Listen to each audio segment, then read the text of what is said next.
منڈی بہاؤالدین میں ذہنی معذور لڑکی سے زیادتی کا معاملہ۔ آئی جی پنجاب کے نوٹس پر ملزمان کو چھاپے مار کر گرفتار کر لیا گیا۔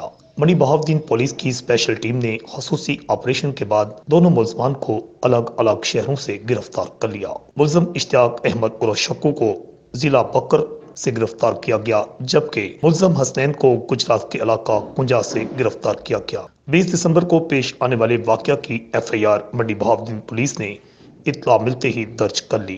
وزیر اعلیٰ پنجاب اور آئی جی پنجاب نے واقعہ کا نوٹس لیا تھا، جس کے بعد خصوصی ٹیمیں تشکیل دی گئیں، جنہوں نے چھاپے مار کر فوری طور پر ملزمان کو گرفتار کر لیا ہے۔ DPO منڈی بہاؤالدین نے DSP آریہ سرکل کی سربراہی میں خصوصی ٹیم تشکیل دی، جس کی انہوں نے خود نگرانی کی۔ آئی جی پنجاب راؤ سردار علی خان کے احکامات پر پنجاب میں پیش آنے والے تمام سنگین مقدمات کے ملزمان کی 24 سے 48 گھنٹوں میں گرفتاری کو یقینی بنایا جا رہا ہے۔ رپورٹ آکاش نیازی، الحجاز نیوز، گجرات۔